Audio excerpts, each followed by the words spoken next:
What's up, guys?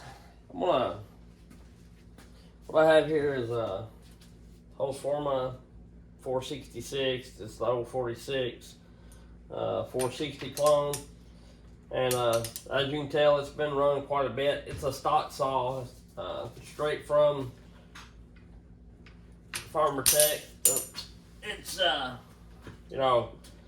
not been tore down. Had no beauty grinding done on the cylinder or nothing like that. And I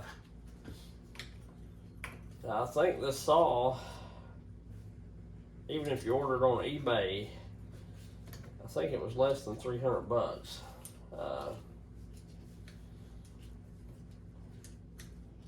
You can look them up or whatever. But anyhow, of course, if you watch much YouTube at all, there's a big stink going on about clone saws.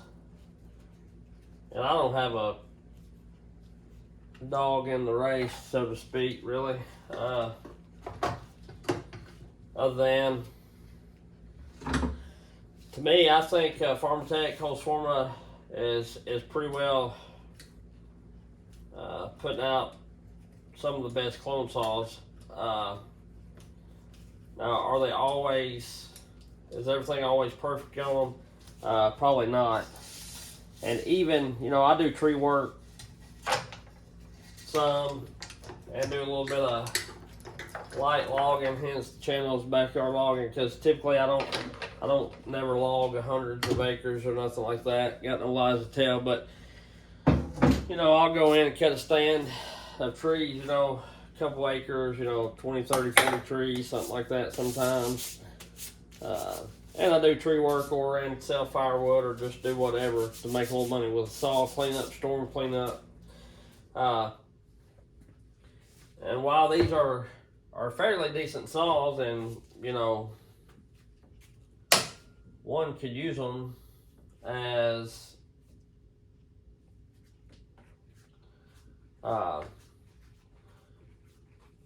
professionally or whatever.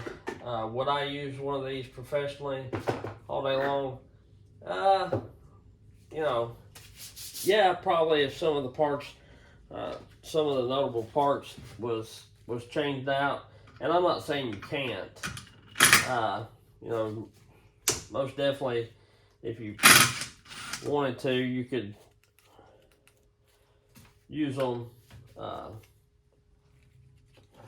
as a work saw, everyday work saw. I'm not knocking them by no means. Do I think they last? Do I think they would be as problem free as a Steel or a Husqvarna? No. That's just my thoughts. I've not really ever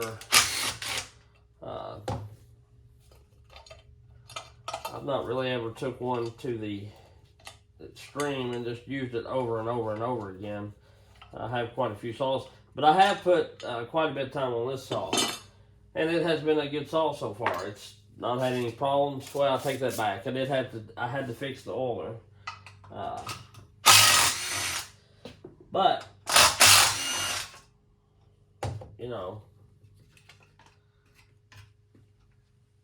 I had to fix the oiler. But as far as running and mechanical and everything, it's a fairly good saw. And I've been running the Anvil Saber in this, which, like I say, it's not got tons of run time. It's probably run, well, I don't know. It's got a few hours on it, but it ain't just wound up. I'm gonna take you in here and get you a look at this piston real quick, and the exhaust port and everything. Everything looks pretty good.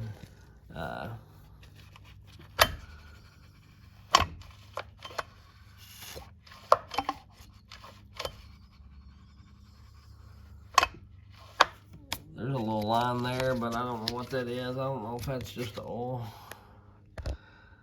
There tends to be a little, but I don't think it's deep. I don't think it's like I don't think if you run your nail over it or whatever, you could feel it, is what I'm saying. Get y'all back in the stand now.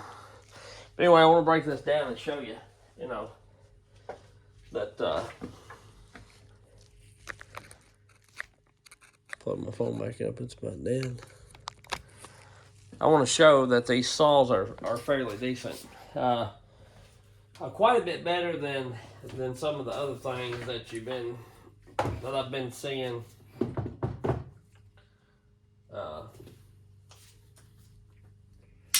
on YouTube. Neotech, I think, is a fairly decent saw. You know, from what I could see.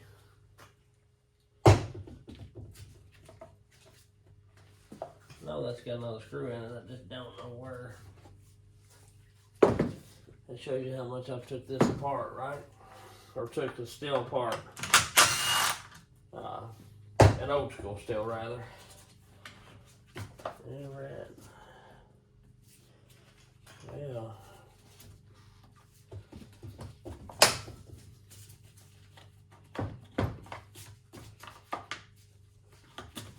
I like to take my handlebar off, and it might be a little easier. And I like it because, you know, these bolts have Loctite on them. You know, that's one thing that I think is pretty cool. What I'm getting at is I believe that Farmer Tech Husqvarna has come up in their quality quite a bit, you know.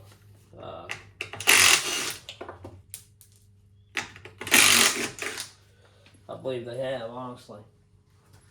I believe they're a lot better quality than what they once was.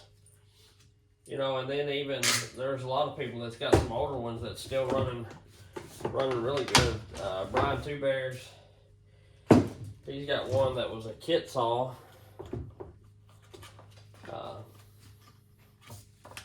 What in the Sam Monkey? Oh, I see. But he's got one that was a kit saw, and he's been running the snot out of it. So, you know, what I want to get at is look at the cylinder. And one reason I'm taking this apart is I'm going to try to do a little porting on this myself.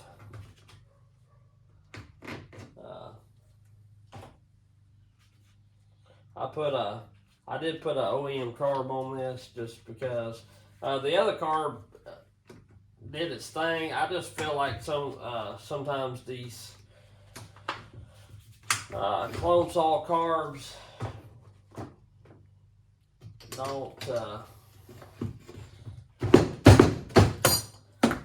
do not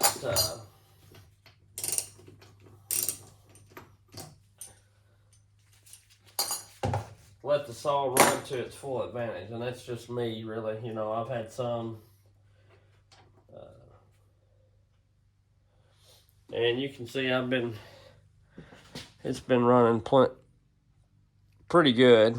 It's the dark brown that you want to see, so it's ran plenty rich. But yeah, so I just want to kind of check this dude out. And I want to check it out, baby. I do.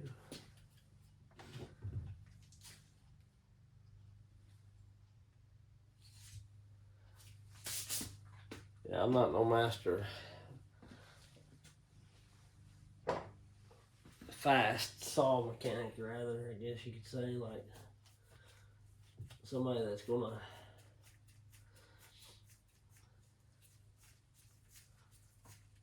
have a saw tore down and just seconds. Well, I ain't doing too bad.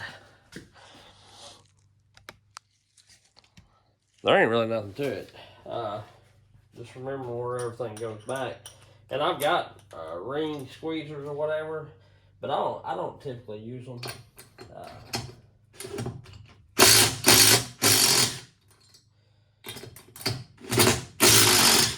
I've got this set on 3, so, and it took it a minute to break them loose, so it's they're pretty tight.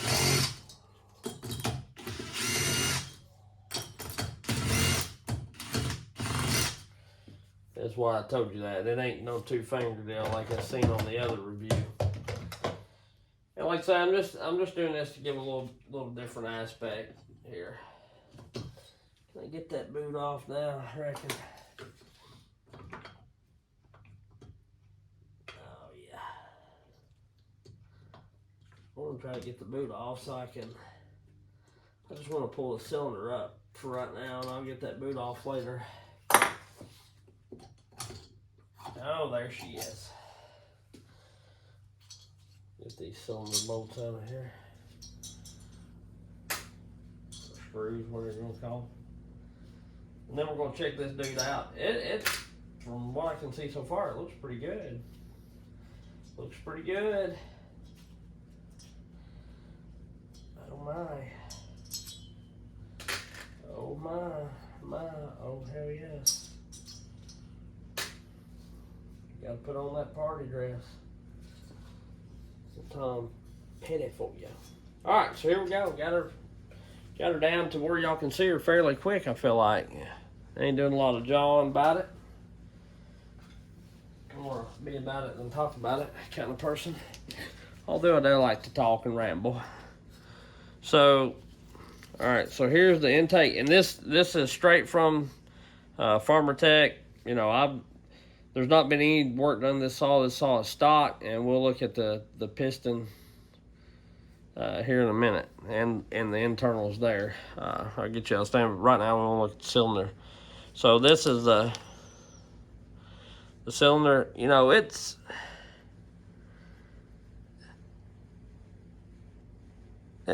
not terrible. I mean, it's not the smoothest thing in the world, but some people like a rougher like cylinder anyhow. And then here's the exhaust port, as you've seen, and it's not terrible. I mean, it's got a little bit of casting here and there, casting marks, but you know, it's not, it don't look like weld splatter. Now up here in the transfers,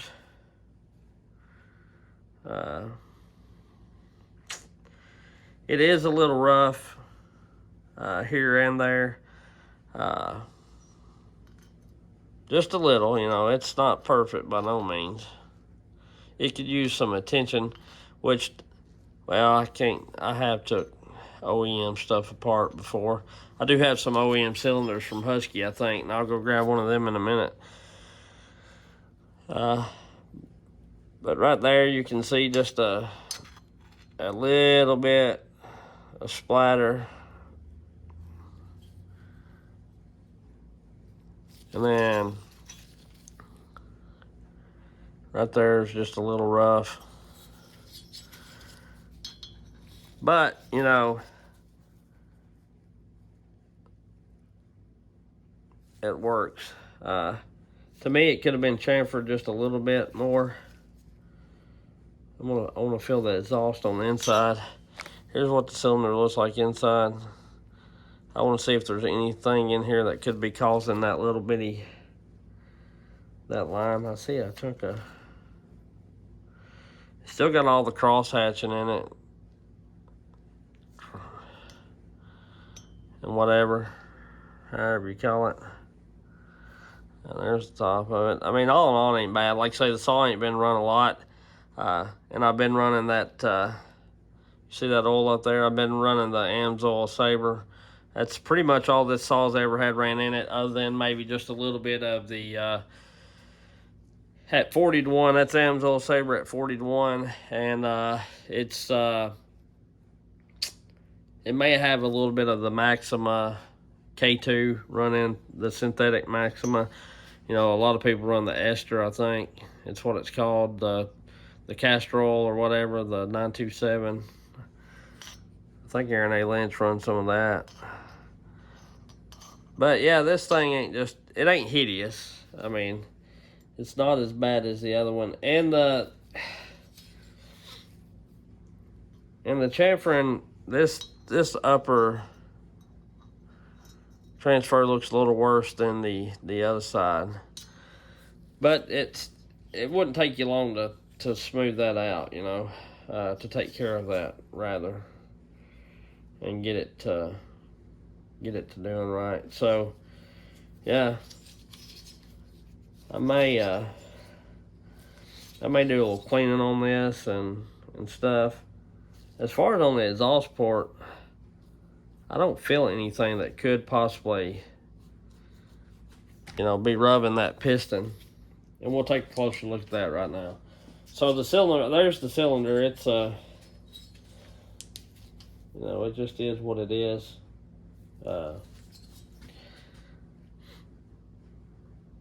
Might clean those up a bit and whatever. Might try to old school cut the base on it if I can. I don't know that I can. That line I was seeing, I don't see it now. It's just where, but everything's real nice and oily. Oily. I'll turn y'all out of that. Oh, I thought my light was going down. I think it is. But there's the piston. Now it's not too bad.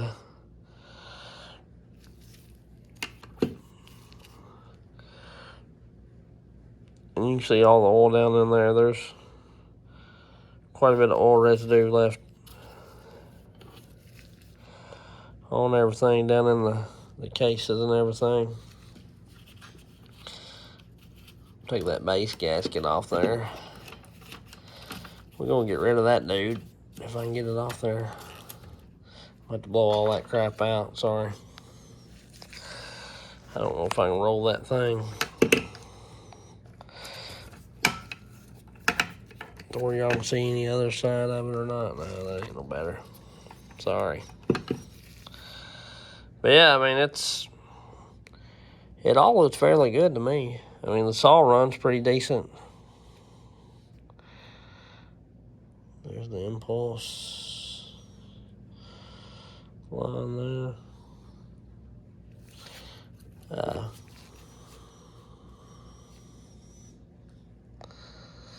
There's the ring gaps. So yeah, you can widen the exhaust out on these a fair bit, it looks like. And the coordinate store these are laying. But yeah, you can see the glisten off the oil there. And like I say, it looks to be running fairly clean. I might even be running a tad rich. But there's still plenty of oil up there. And I haven't run this thing in, golly, it's been several days. And what I have run it, I've ran it really hard. Pretty nasty conditions and pretty rough, you know, so. But anyway, there you go. Let me try to find the OEM cylinder and we'll look at it. I think I've got one in the box here from older saw. It's a smaller light cylinder, but I think it is straight OEM. Off of a 61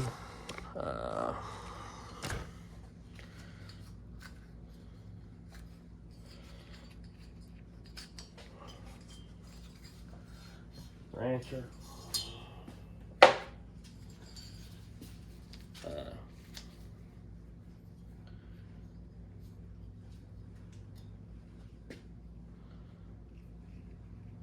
Which just kind of got a different setup, but it's all fairly, the light's getting dim. It's all fairly clean. I don't know if I have one. don't think I have a cylinder laying around, but the best I can remember, like all the, you know, even the Husqvarna ones, like off that 592 and all that, don't get me wrong, it was in really good shape.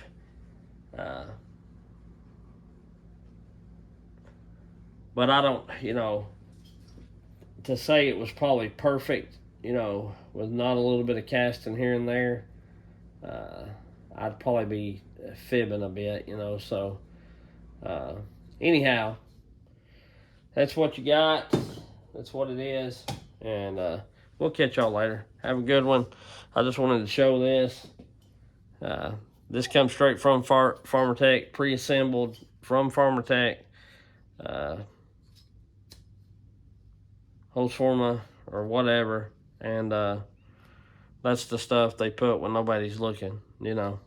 So it's not like, you know, like some you see. I feel like some videos you see the company grabs the best cylinders to put on the videos and shows them, and then, you know, when they actually get installed on their saws, then you find what you found in, like Indiana Doug's review or something like that of those one saws. So, my thing is, by the time you bought this saw, just say $300 or whatever, it's shipped to you. You know, they ship it to you. You could buy, well, you could buy, for $600, you could buy a whole nother saw for a part saw if you had to. You understand what I'm saying? Yeah, probably less than $600, and have a double parts kit, I guess. So anyway, it's however you want to do it. I understand people want to make money or whatever. I get it, and if you can find people to do it, more power to you. But my thing is, don't be angry when you get called out about it. I mean, you know, it just makes you look guilty. You know, it'd look way more classy if you just said, people can think what they want to think. I know in my heart of hearts that these saws are the best. That's my story, and I'm sticking to it. Think what you want to think. Or take a cylinder off and show them, say, I'll put them up against any saw. You know, it is what it is. To me, everybody's entitled to their own opinion. That's what YouTube's about. There's tons of people that review products, and there's tons of people that don't agree about every product. You know, I like things that some other people ain't gonna like, you know. So I just don't get it. But anyway, we'll catch y'all later. Have a good one. Thank you.